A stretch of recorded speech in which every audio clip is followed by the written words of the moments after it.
Vamos a iniciar hoy con Eric Madrigal Venegas, la primera ponencia sobre la ley de vagancia. Vamos a presentar a Eric ahora en este momento. Él va a hablar sobre la comunidad del swing tico y la ley de la vagancia, patrimonios reprimidos.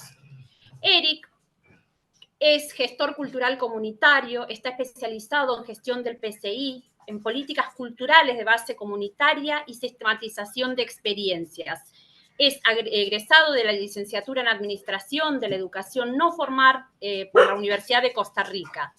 Además, es portador y gestor del patrimonio costarricense denominado Swing Criollo y fundador de la Asociación Cultural del Swing y el Bolero Costarricenses. Sus investigaciones le han conducido a una reconstrucción de la historia de estas expresiones culturales desde su origen y a un análisis profundo de todos sus componentes socioculturales. Eric, además, es coordinador de esta red. Le damos la bienvenida y les damos la bienvenida a todas las personas que nos están escuchando a través de esta plataforma y a través de la página de Facebook de nuestra red de patrimonio crítico. Bueno, muchas gracias, Cecilia, por tu presentación. He querido empezar esta ponencia que les voy a presentar hoy, mostrándoles de qué se trata lo que voy a conversar. Así es que disculpen el audio porque es un poco viejo el video, pero quería compartirlo con ustedes.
He querido titular esta ponencia como la comunidad del swing tico y la ley de la vagancia, patrimonios reprimidos.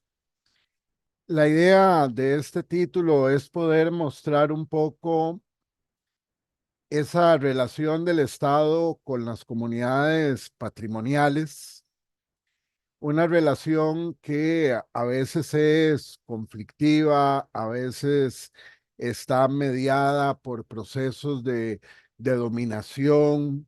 Realmente bien conocemos la situación de que para poder controlar a las poblaciones, controlar la cultura, el lenguaje, las expresiones culturales, ha sido siempre un proceso que permite doblegar a la gente y poderla asimilar a ciertos proyectos que tienen los estados y los poderes hegemónicos. Eh, la definición propia del patrimonio cultural inmaterial que ha establecido la UNESCO, tal como lo analizábamos en la magnífica ponencia de Manuel Sal hace 2 días, nos muestra cómo nos fijamos en ciertos rasgos, pero dejamos de lado el concepto más bien del proceso, de la vida, de esas relaciones de poder y es parte de esta análisis que se va gestando con el pensamiento crítico, el poder ir comprendiendo esta realidad eh, del patrimonio, pero más relacionada con el vínculo y el proceso y las relaciones muchas veces de poder. La comunidad tampoco es que se quede pasiva ante los procesos de dominación. Las comunidades patrimoniales también desarrollan expresiones culturales que encriptan sus procesos de resistencia y sus anhelos de libertad. Bien, el swing costarricense, para entender el swing costarricense, me gustaría comenzar planteando lo que fueron las políticas desarrollistas de principios del siglo XX, en los cuales se promovió el desarrollo a través de la industrialización de los países. Eso lo que gestó fue un proceso migratorio en los cuales las personas que vivían en el campo, en la ruralidad, empezaron a moverse hacia las grandes ciudades porque el discurso político era el del crecimiento económico a través del desarrollo industrial.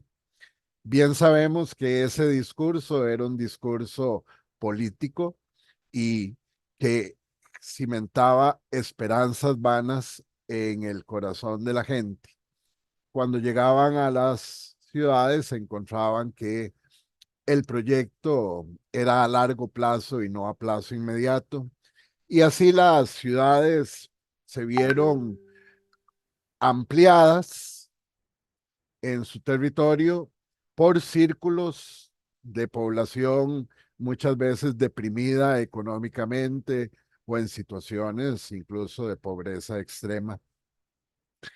Este, este territorio que se adiciona a la ciudad por estas políticas, allí es donde se va a gestar el nacimiento de esta expresión cultural costarricense que 50 años después va a ser declarada Patrimonio Cultural de Costa Rica.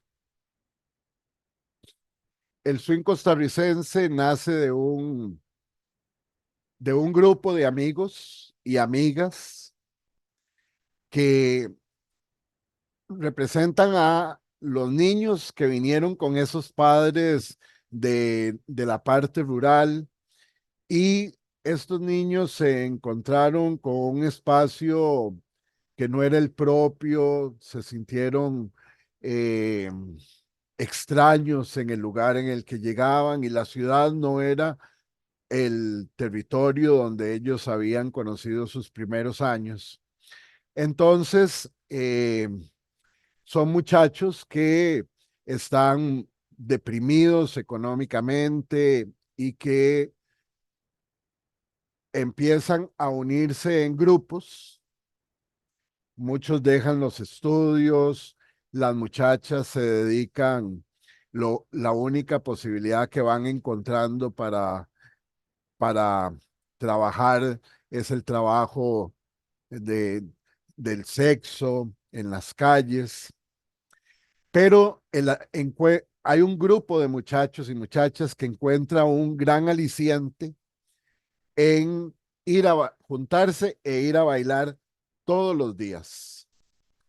Iban a bailar a pequeños salones de baile, habían unos restaurantes que de día servían comida, de noche quitaban las mesas, las sillas y eran salones de baile y allí se bailaba con rocola porque realmente los grandes salones de baile donde tocaban orquestas era un espacio donde ellos no podían acceder porque tenían que pagar la entrada. En cambio, la rocola con los acetatos, pues ellos colocaban la moneda y sonaba la música.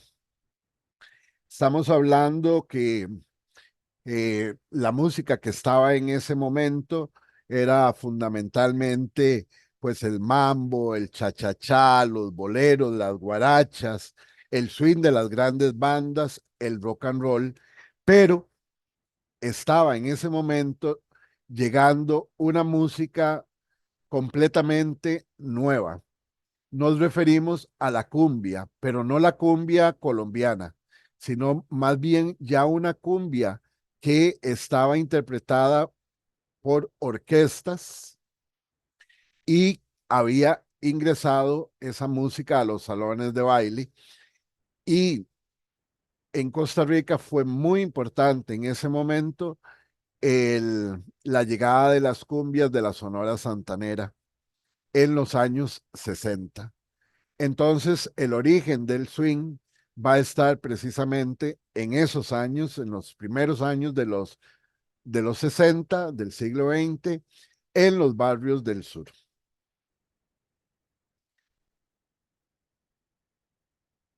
El swing, el swing va a ser una hibridación. Vamos a escuchar lo que nos dice don Jorge Pelusa Miranda, que es uno de los padres del swing. Él dice, la cumbia, desde que llegó al país, se bailaba suelta.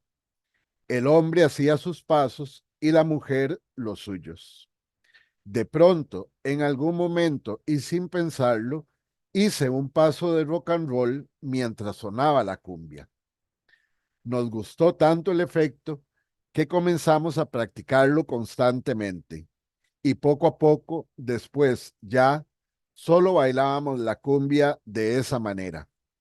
La gente que nos veía se asombraba y nos comenzaron a imitar. Entonces, lo que nos está diciendo don Jorge Pelusa Miranda es que el swing es una hibridación entre unos pasos de rock and roll y una música eh, de índole latinoamericana. Ese es precisamente la parte creativa del asunto. Claro que ya después, con el pasar del tiempo, entonces eso se complejiza, se elaboran más pasos, se ajustan mejor a la música y van adquiriendo su propia característica del swing costarricense. Pero en el origen lo que vamos a tener son pasos, es como bailar cumbia con pasos de rock and roll. Pero esa hibridación es una hibridación sumamente importante.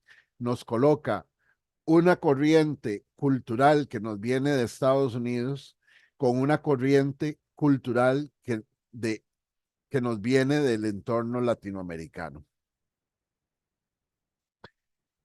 Eh, por supuesto, pronto este baile se combina también con una serie de formas de hablar, formas de vestir, comportamientos grupales particulares y el uso, por ejemplo, del cannabis.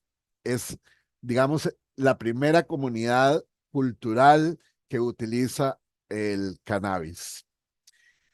Esta actitud de los bailarines hace que cuando ellos quieran ir a los salones de baile, con orquesta, por ejemplo, si llegaba la Villos Caracas Boy o algunas otras grandes orquestas que vinieron al país y ellos ahorraban para poder llegar, entonces la gente se asombraba de manera negativa porque lo que había era un choque cultural entre las formas de bailar eh, de los años 50 y estos muchachos que entraban primero pegando gritos, vestidos con minifaldas, pantalones campana, eh, camisas floreadas tipo Sandro, y entonces la gente se sentía molesta y decían, no, si no lo sacan de aquí, nos vamos nosotros. Entonces los dueños del salón tendían a prohibir bailar de esa forma e incluso hubo algunos lugares donde se colocó el rótulo prohibido bailar swing. Por supuesto, su condición económica y estas expresiones y formas de vestir y vean el pelo del compañero Gilbert Umaña en esa época, que era el pelo como se utilizaba por todos los jovencillos de la época. Pero eso generó procesos de discriminación y desprecio por parte de las poblaciones. Incluso, se los digo aquí bien callado, pero el título que se le daba al swing costarricense era el baile de las putas y los chivos. Esto es un lastimoso choque social que tuvieron ellos que vivir. Pero además, bueno, aquí les muestro el espacio, la ciudad de San José, el espacio donde ellos se van a ir moviendo, van a ir llegando a pequeños salones en los barrios del sur, eh, y los jóvenes principalmente se van a entusiasmar con esta forma de bailar. Además, las chicas ejercen su trabajo en el centro de San José, en lo que se llama la zona rosa, y ahí también se baila muchísimo este swing. Además, después se mueven hacia los barrios del norte de la ciudad y para ciertos eventos viajan a los puertos en el Pacífico, la ciudad de Punta Arenas, y en el Atlántico, la ciudad de Limón. Aquí tenemos entonces una representación de lo que se llama la zona rosa de la ciudad de San José, que era un espacio, y actualmente también está igual. Es un espacio lleno de salones de baile, casas de citas, cines, sodas, muy popular, pero también un espacio donde siempre se ha, se ha ejercido un intento de control social. Es en este espacio donde el swing es aceptado muy fuertemente y se instala eh, a la par, como les decía, de el ejercicio de trabajo de las muchachas.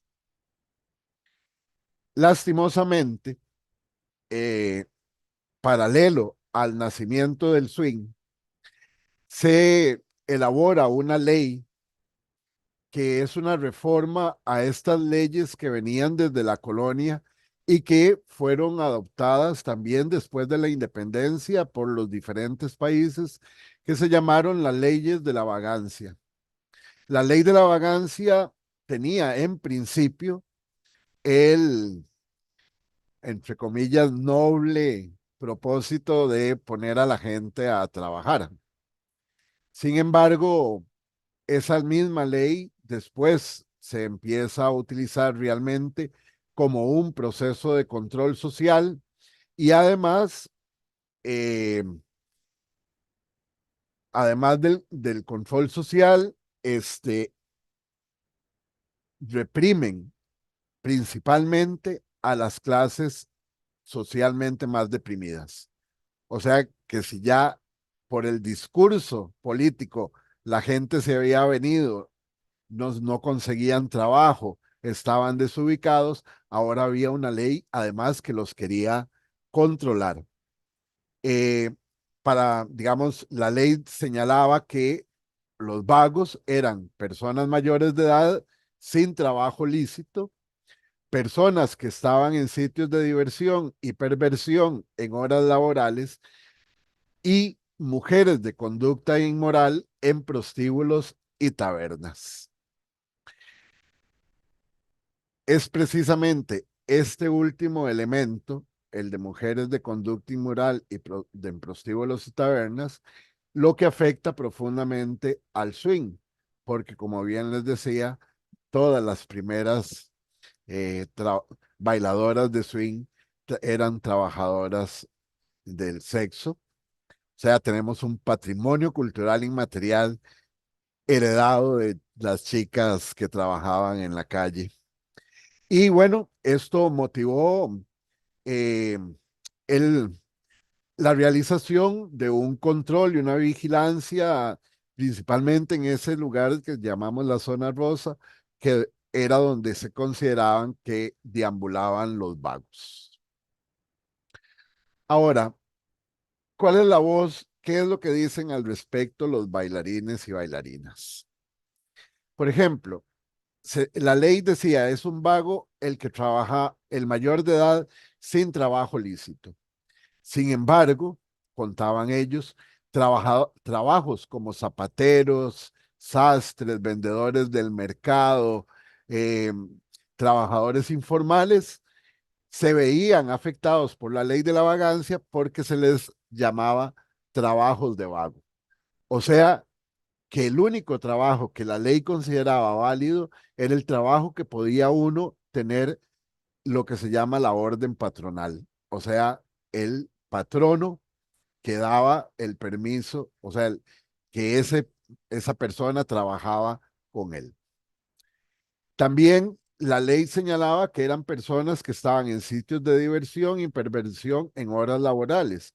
Sin embargo, todas las grandes acciones policiales se realizaban por las noches, o sea, en horas no laborales, y era constante las redadas en los salones donde se bailaba el swing. Las personas los hombres eran llevados a la comisaría a pasar la noche y las mujeres las enviaban a salubridad para que se hicieran los exámenes a ver si tenían enfermedades venéreas. La ley también habla de mujeres de conducta inmoral en prostíbulos y tabernas. Y bueno, lastimosamente, no todas las mujeres que estaban en esos salones eran trabajadoras del sexo. Habían también trabajadoras de los mercados, empleadas domésticas, incluso madres, de familia, trabajadoras de empresas, pero todas en las redadas caían y eran tratadas como si fueran trabajadoras del sexo.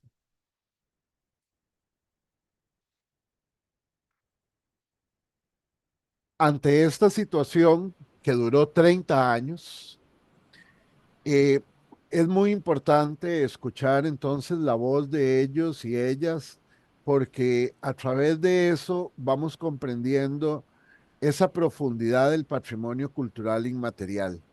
La exterioridad es el baile, pero está en lo profundo otro montón de componentes que son esos componentes inmateriales o espirituales.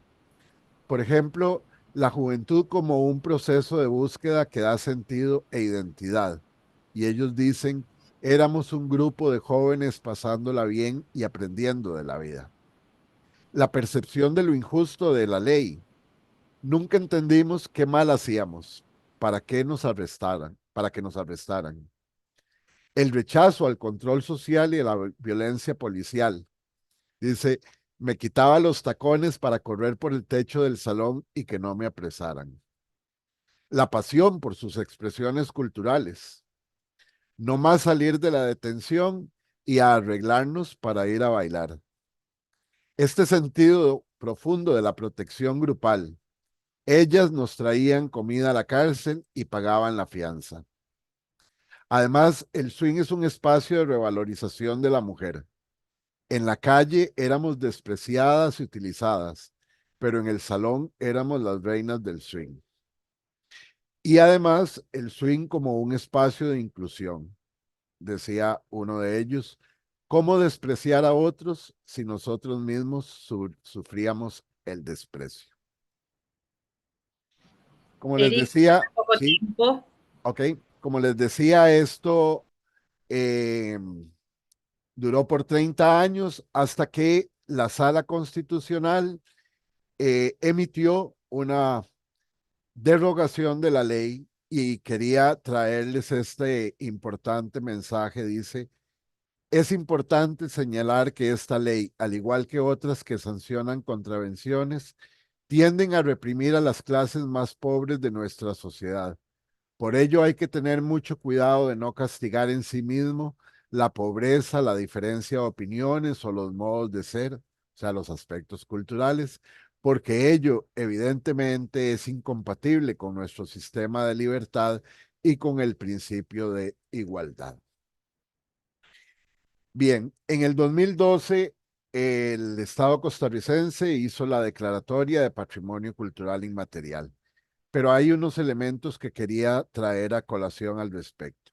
La declaratoria se centra en el baile en sí, como artes del espectáculo, principalmente interesados en mostrar el swing al mundo en eventos folclóricos y festivales internacionales. Siguiendo entonces la definición de la UNESCO, no se logra comprender a profundidad el sentido inmaterial de la expresión. La comunidad de bailarines y bailarinas y sus hechos de vida quedan ahora ya no perseguidos, pero sí invisibilizados. Y el Estado declaró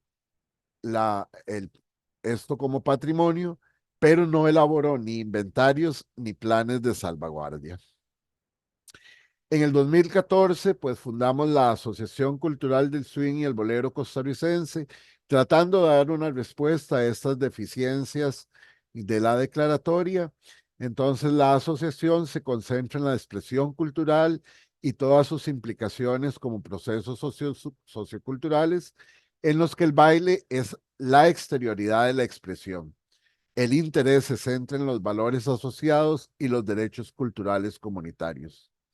Se constituye una comisión de historia y se gestiona un amplio proyecto de investigación mediante la metodología etnográfica de las historias de vida.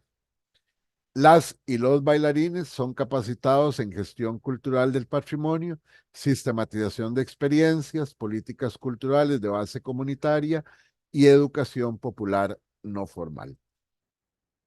Quisiera por último señalar cómo el swing nos puede dar grandes conocimientos y saberes. Primero, a través del swing comprendimos que los valores identitarios deben protegerse y fomentarse frente a la globalización y estandarización de la sociedad y el desvanecimiento de sus rasgos y relaciones culturales.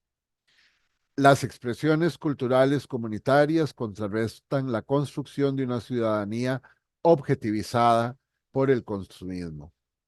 Las clases populares tienen muchos valores que brindar a la sociedad y muchas lecciones que dar a los que ostentan el poder. Y además, las leyes y las fuerzas del orden deben proteger a las poblaciones más vulnerabilizadas, no ejercer violencia sobre ellas. Todas estas cosas que les he hablado en esta disertación no son palabras mías, son palabras de ellos que las fueron expresando en estos procesos de la investigación a través de las historias de vida. Entonces, muchísimas gracias por su atención.